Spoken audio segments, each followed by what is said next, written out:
Hello student, आप सभी का राजन एकेडमी क्लासेज में एक बार फिर से स्वागत है। तो आज के इस वीडियो लेक्चर में हम लोग जो है क्लास 8 का सामाजिक विज्ञान भूगोल का जो चौथा चैप्टर है उद्योग, आज हम लोग इसके सभी वस्तुनिष्ठ प्रश्न को करने वाले हैं, अर्थात सभी ऑब्जेक्टिव क्वेश्चन को आज हम लोग इसमें सॉल्व करने वाले हैं, जो आपकी परीक्षा में 100% आएगा। और ये हम Bihar board new NCERT book का जितने भी क्वेश्चन ऑब्जेक्टिव बनता है इस उद्योग चैप्टर से क्लास 8 के लिए, और भी जो भी बच्चे एग्जाम देते हैं एनटीएससी का, उनके लिए भी ये क्वेश्चन बहुत ही महत्वपूर्ण क्वेश्चन होने वाले हैं। एनएमएस एग्जाम के दृष्टिकोण से ये क्वेश्चन जो है बहुत ही महत्वपूर्ण क्वेश्चन है, क्योंकि यहाँ से भूगोल से भी क्वेश्चन जो है आता है। तो चलिए यहाँ से हम क्वेश्चन को शुरू करते हैं। और यदि आप लोग मेरे चैनल को अभी तक सब्सक्राइब नहीं किए हैं तो चैनल को सब्सक्राइब कर लीजिए। इस चैनल पे चैप्टर वाइज जो है क्लास 7th हो या 8 हो, मतलब 7th से लेकर के 10th तक के हर एक बुक का जो है आपको ऑब्जेक्टिव क्वेश्चन और क्वेश्चन आंसर करवाया जाता है। तो चलिए यहाँ से हम क्वेश्चन को सॉल्व करते हैं। पहला हमारा क्वेश्चन देखिए क्या है। पहला क्वेश्चन आप लोगों को स्क्रीन पे दिख रहा होगा। पहला क्वेश्चन है, देश का पहला वस्त्र उद्योग कहाँ पर स्थापित हुआ था? तो बताओ, देश का पहला कारखाना कहाँ पर स्थापित हुआ था? पहला ऑप्शन है कोलकाता होगा, नहीं दूसरा है कोलकाता, कोलकाता, मुंबई, मद्रास, हैदराबाद। हाँ, इसका राइट आंसर हो जाएगा कोलकाता, ऑप्शन ए इसका राइट आंसर हो जाएगा। देश का पहला वस्त्र उद्योग जो स्थापित हुआ था ये कोलकाता में स्थापित हुआ था। उसके बाद अगला नेक्स्ट क्वेश्चन है, दूसरा नंबर, वस्त्र निर्माण उद्योग में किसका प्रयोग किया जाता है? तो वस्त्र निर्माण उद्योग में कपास का भी प्रयोग किया जाता है, ऊन का भी प्रयोग किया जाता है, सिल्क का भी प्रयोग किया जाता है, अर्थात उपयुक्त सभी, अर्थात डी नंबर इसका करेक्ट आंसर हो जाएगा। तीनों लिख लेना है, कपास, ऊन, सिल्क। उसके बाद अगला हमारा क्वेश्चन है चौथा नंबर, गलौर किस उद्योग के लिए प्रसिद्ध है? तो गलौर जो है ये सूचना प्रौद्योगिकी उद्योग के लिए प्रसिद्ध है, ऑप्शन सी इसका राइट आंसर हो जाएगा, सूचना प्रौद्योगिकी उद्योग। उसके बाद अगला चौथा नंबर क्वेश्चन है, ढाका, मसूलीपट्टनम, कालीकट, सूरत किस उद्योग के लिए प्रसिद्ध है? तो ये ढाका मलमल के लिए भी प्रसिद्ध है, ये भी सही है। मसूलीपट्टनम सींट के लिए सही है, ये भी सही है। कालीकट केलिको के लिए, ये भी सही है, अर्थात ऑप्शन डी इसका करेक्ट आंसर हो जाएगा। ऑप्शन डी यानी कि तीनों लिख लेना है। उसके बाद अगला क्वेश्चन है 5 नंबर का, भारत में पहला सफल आधुनिक वस्त्र मिल कहाँ पर लगी थी? तो कहाँ पर लगी थी, नहीं कब लगी थी होगा। भारत में पहला सफल आधुनिक वस्त्र मिल कब, यहाँ पे लिख लेना है, कहाँ पर नहीं, कब, कब लगी थी और कब लगी थी। ठीक है, तो ये जो लगा था 1854 ईस्वी में लगा था, ऑप्शन बी इसका राइट आंसर हो जाएगा।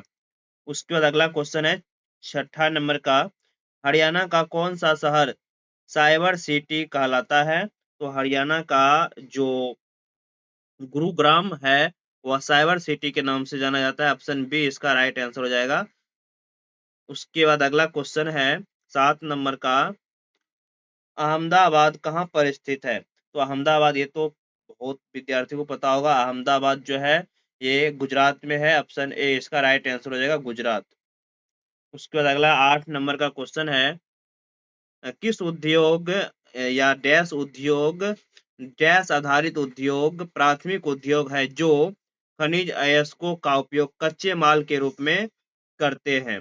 तो ये कौन सा है? तो ये खनिज, खनिज आधारित उद्योग है, जो प्राथमिक उद्योग है जो खनिज अयस्कों को उपयोग कच्चे माल के रूप में करते हैं, ऑप्शन बी इसका करेक्ट आंसर हो जाएगा।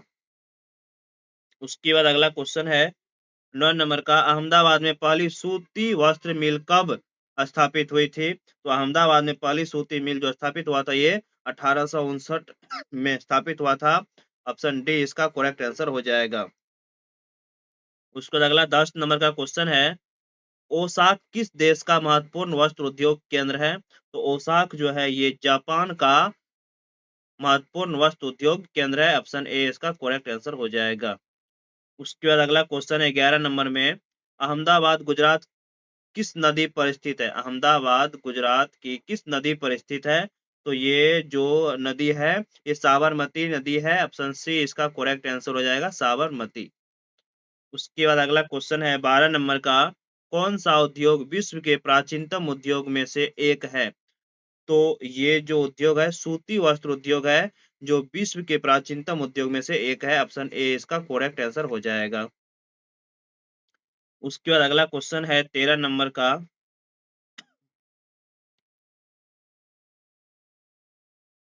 13 नंबर का क्वेश्चन है, डैश आधारित उद्योग कच्चे माल के रूप में समुद्र और महासागरों के उत्पादों का उपयोग करते हैं। तो इसका राइट आंसर हो जाएगा समुद्र। ऑप्शन सी इसका करेक्ट आंसर हो जाएगा। उसके बाद अगला क्वेश्चन है 14 नंबर का, प्राकृतिक रेशे कौन से हैं? तो प्राकृतिक रेशा तो ऊन भी होता है, सिल्क भी होता है, कपास भी होता है, इसलिए ऑप्शन डी इसका करेक्ट आंसर हो जाएगा। ऊन, सिल्क, कपास तीनों लिख लेना है। उसके बाद अगला क्वेश्चन है 15 नंबर का, औद्योगिक तंत्र में क्या शामिल होता है? तो औद्योगिक तंत्र में जो है निवेश भी शामिल है, प्रक्रम भी शामिल है, निर्गत भी शामिल है। ऑप्शन डी इसका करेक्ट आंसर हो जाएगा। उसके बाद अगला क्वेश्चन है 16 नंबर का, पतन का अर्थ क्या है? पतन का अर्थ जो है, ये पतन का अर्थ होता है बंदरगाह। ऑप्शन डी इसका करेक्ट आंसर हो जाएगा। पतन का मतलब होता है बंदरगाह। उसके बाद अगला क्वेश्चन है 17 नंबर का, मत्स्य तेल निर्माण डैश आधारित उद्योग का एक उदाहरण है।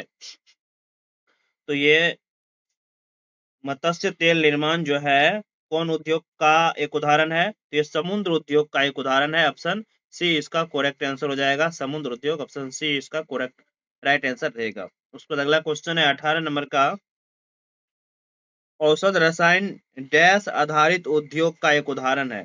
तो औषध रसायन जो है ये वन आधारित उद्योग का एक उदाहरण है। ऑप्शन डी इसका करेक्ट आंसर हो जाएगा। उसके बाद अगला 19 नंबर का क्वेश्चन है, डैश में कच्चे माल को लोगों के लिए अधिक मूल्य के उत्पादों के रूप में परिवर्तित किया जाता है। तो डैश में कच्चे माल को लोगों के लिए अधिक मूल्य के उत्पादों के रूप में परिवर्तित किया जाता है। ये द्वितीय क्रियाकलाप में कच्चे माल को लोगों के लिए अधिक मूल्य के उत्पादों के रूप में परिवर्तित किया जाता है। उसके बाद अगला क्वेश्चन है 20 नंबर का, जापान का मानेस्टर के नाम से किसे जाना जाता है? तो जापान का मानेस्टर के नाम से ओसाक को जाना जाता है। ऑप्शन ए इसका करेक्ट आंसर हो जाएगा। उसके बाद अगला क्वेश्चन है 21 नंबर का, हरियाणा का कौन सा शहर बुनकरों का शहर कहलाता है?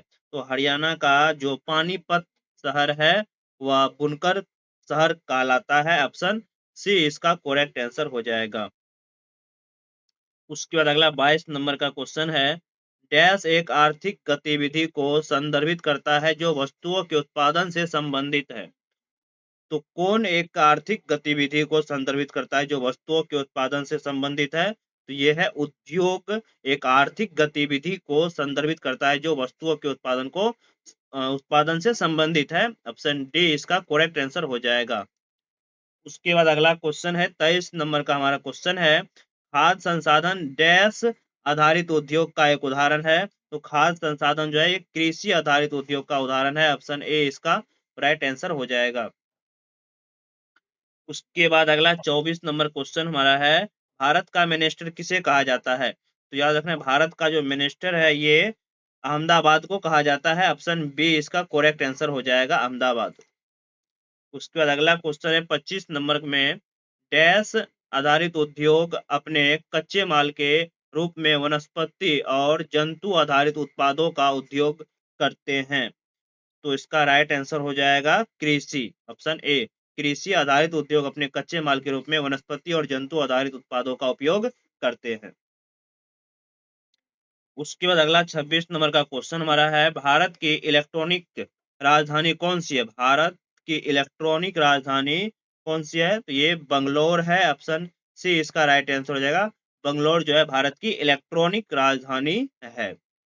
उसके बाद अगला क्वेश्चन है 27 नंबर का, आधुनिक उद्योग का मेरुदंड क्या कहलाता है?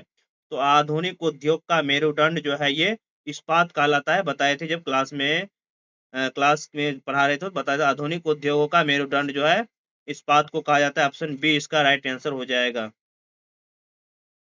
उसके बाद अगला 28 नंबर का क्वेश्चन है, सिलिकॉन सिटी कहाँ पर स्थित है? तो सिलिकॉन सिटी जो है ये कैलिफोर्निया में स्थित है। ऑप्शन ए इसका राइट आंसर हो जाएगा, कैलिफोर्निया।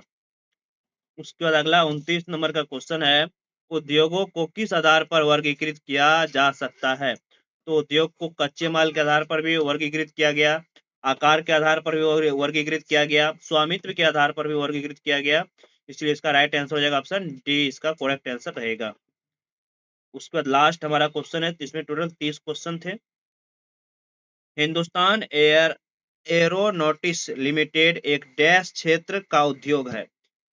डैश क्षेत्र का उद्योग है, तो ये सार्वजनिक क्षेत्र का उद्योग है। ऑप्शन बी इसका करेक्ट आंसर हो जाएगा, सार्वजनिक क्षेत्र। तो इसमें टोटल जो है हम लोग 1 से 30 तक के क्वेश्चन को देखे। इसमें टोटल 30 क्वेश्चन थे। आज इसमें जितना भी ऑब्जेक्टिव था सभी ऑब्जेक्टिव क्वेश्चन को हम लोग देखे हैं। इसके बाद अगले लेक्चर में हम लोग जो है इसके सभी प्रश्न उत्तर को देखेंगे, अभ्यास प्रश्न जितने भी हैं बुक का उसको सॉल्व करेंगे। यदि आप लोगों को वीडियो अच्छा लगा हो तो प्लीज वीडियो को लाइक करें और हमारे चैनल को सब्सक्राइब करें। धन्यवाद।